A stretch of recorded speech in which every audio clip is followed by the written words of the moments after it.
ज्यादातर परिवार में आप देखेंगे कि संपत्ति जो है वो माँ के नाम पे, यानी जो पिता है वो अपनी पत्नी के नाम पे संपत्ति को खरीदते हैं।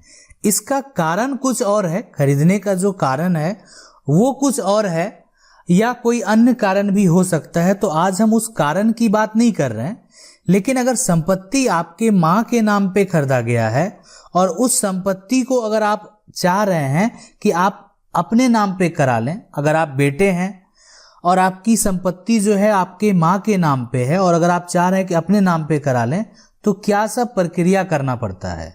तो सवाल जो डिस्कस करने वाले हैं कि माँ के नाम यदि संपत्ति हो तो बेटे के नाम पर बिना रजिस्ट्री के कैसे करना है, कैसे ट्रांसफर जो है संपत्ति को किया जाएगा। अगला जो सवाल डिस्कस करेंगे कि माँ के नाम संपत्ति है, अगर पिता और माता दोनों जीवित हैं तो क्या संपत्ति बेटे के नाम जो है वो कैसे होगा, है ना। अगर जीवित नहीं है तो संपत्ति जो है बेटे के नाम कैसे होगा, और यहाँ पे जो है एक तरह से दोनों जीवित हैं तो उस केस में कैसे होगा। यदि माँ संपत्ति को देने से इनकार करे, बहुत सारा ऐसा परिवार में भी होता है कि माँ संपत्ति देने से इनकार करती है, माँ जो है संपत्ति किसी एक बेटे को देने का सोचती है, माँ जो संपत्ति किसी बेटी को देने का अगर सोच रही है, तो उस केस में क्या करना चाहिए वो भी समझने का प्रयास करेंगे। ठीक है, तो मान लेते हैं जैसे माँ है, माँ का नाम शकुंतला देवी और पिता उचित सिंह है। ये एग्जाम्पल के तौर पे आपको समझाने के लिए बताया गया है ताकि आप अच्छे से समझ पाएं कि आपको क्या करना पड़ता है। तो जो माँ शकुंतला देवी हैं उन्हीं के नाम पे संपत्ति जो है वो दर्ज है। जो भी संपत्ति है वो जमीन हो सकता है, खेती वाली जमीन हो जाए या मकान है, ठीक है, या कहीं पर आपका फ्लैट है, तो कहीं पे आपका दुकान है, या जो भी प्रॉपर्टी है, संपत्ति की बात कर रहा हूं। तो संपत्ति मतलब जो भी संपत्ति के मतलब अगर संपत्ति है तो संपत्ति किसको बोलते हैं, ठीक है। तो संपत्ति में जो भी आ रहा है ना, तो सबकी बात कर रहा हूं, ठीक है। लेकिन यहाँ पे नाम ट्रांसफर करने की बात है। तो देखें जो भी है, घर मकान दुकान, तो उस केस में यहाँ पे अगर उनके बच्चे हैं संतोष सिंह, विवेक सिंह और आरती सिंह, 3 बच्चे हैं। संतोष सिंह और विवेक सिंह उनके बेटे हैं और आरती सिंह जो है वो उनकी बेटी है, और पिता जो है वो उचित सिंह हैं। अगर आप संपत्ति को जो है एक तरह से माँ और जो पिता हैं, माँ और पिता दोनों जीवित हैं, अगर ये भी जीवित हैं और संपत्ति अगर आप अपने नाम पे करना चाहते हैं तो कर सकते हैं, बिल्कुल कर सकते हैं, कोई दिक्कत नहीं है। लेकिन उसमें जो आपको प्रक्रिया फॉलो करना पड़ेगा कि जो भी आप दस्तावेज बनाएंगे, मतलब आपका जो दस्तावेज तैयार होगा, कागज तैयार होगा, सबसे पहले तो नियमता जो राज्य सरकार का नियम होता है जमीन को नामांतरण करने का, तो उसमें आपको स्टाम्प पेपर पे सारा जो है वो मेंशन करना होगा। वो स्टाम्प पेपर आप जो है अपने जो नजदीकी राजस्व के जो कार्यालय हैं वहां जाके पता कर सकते हैं कि आपका कितना का स्टाम्प जो है ये नामांतरण करने के लिए लगेगा। तो मान लेते हैं ज़्यादातर जो स्टेट हैं वहाँ पे 1000 का स्टाम्प लगता है, तो आप 1000 का स्टाम्प लेंगे। उसके बाद इसमें जो भी संपत्ति है, ठीक है, अभी ये संपत्ति संतोष सिंह, विवेक सिंह और आरती सिंह का बंटवारा नहीं हो रहा है, नाम पे करना है। मतलब ये संपत्ति माँ के नाम यानी शकुंतला देवी के बाद जो ये संपत्ति यहाँ पे आ जाएगा, ये हो जाएगा संतोष, है ना, संतोष सिंह के पास, ठीक है। उसके बाद यानी विवेक सिंह और आरती सिंह।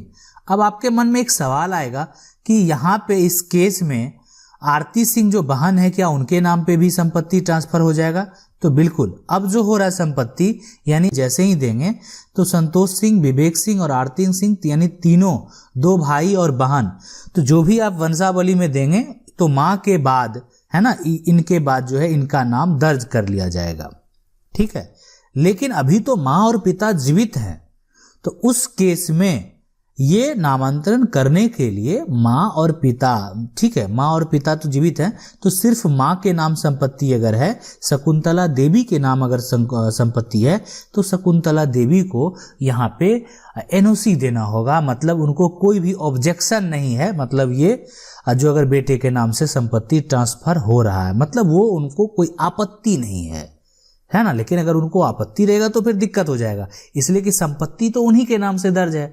अगर वो नहीं चाहेंगे और कि आपके नाम पे हो, बेटे के नाम पे हो, और उनमें उनका ऑब्जेक्शन होगा, तब तो ये नहीं होगा, ठीक है। तो अगर माँ का एनओसी मिल गया, माँ का कोई भी जो है ऑब्जेक्शन नहीं है, तो ये जो संपत्ति ट्रांसफर होगा यानी संतोष सिंह, विवेक सिंह और आरती सिंह के नाम से, ठीक है। अब जो है कि माँ के नाम संपत्ति अगर और माता पिता दोनों जीवित नहीं है, तो संपत्ति बेटे के नाम से कैसे होगा। तो देखिए, संपत्ति अगर माता पिता जीवित नहीं है सबसे पहले, तो उस केस में आप जो है ना, आप अगर चाहें तो फिर दस्तावेज तो आपको तैयार फिर भी करना होगा, लेकिन माँ का और पिता भी जीवित नहीं है, तो सिर्फ माँ का आपको है ना मृत्यु प्रमाण पत्र देना होगा, ठीक है। मृत्यु प्रमाण पत्र देना होगा कि माँ जो है जीवित नहीं है, वंशावली देना होगा, और सारा जो संपत्ति है वो मेंशन करना होगा। फिर इसका प्रक्रिया ऑनलाइन करने का होता है, ठीक है। वो आप दोनों केस में, जो पहले वाले केस है उसमें भी करना होगा, अभी भी करना होगा। तो ऑनलाइन वो प्रक्रिया होता है, नामांतरण करने का जो प्रक्रिया होता है, जो प्रोसेस होता है, उसको फॉलो करना पड़ता है। पहले सारा जो भी आपकी संपत्ति आप उसको मेंशन करेंगे नामांतरण करने के लिए, ठीक है। तो ये प्रक्रिया होता है, और यहाँ पे तो कोई एनओसी की बात नहीं है, इसलिए कि माता और पिता जो है वो जीवित है नहीं। तो ये संपत्ति दोबारा जो है, अगर आप एक दस्तावेज तैयार करेंगे, तो संतोष सिंह और विवेक सिंह और आरती सिंह, इस यानी एक पूरा जो संपत्ति होगा वो तीनों के नाम से आ जाएगा। अगर आप चाहते हैं कि संपत्ति सबका अलग अलग हो जाए और सिर्फ 2 भाई के नाम से हो, ठीक है, तो उस केस में दोनों भाई अपना अलग अलग दस्तावेज तैयार कर लेंगे, दोनों भाई। और बहन अगर मान लेते संपत्ति में हिस्सा नहीं लेगी, तो बहन का यहाँ पे एनओसी हो जाएगा, है ना, तो नो ऑब्जेक्शन हो जाएगा यहाँ पे।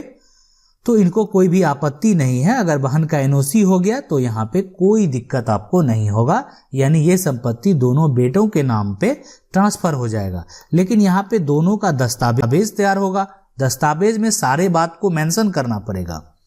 जितने भी आप जो एक तरह से जो आपकी संपत्ति है उसमें उसका क्या पोजीशन है, उसका उत्तर, पूर्व, पश्चिम, दक्षिण जो भी है ना, तो मतलब वो सारा आपको वहाँ पे मेंशन करना होगा। मतलब पूरी चौहद्दी जो है वो भी मेंशन करना होगा कि एक भाई जो संतोष सिंह है उसका चौहद्दी क्या है, विवेक सिंह है उसका चौहद्दी क्या है।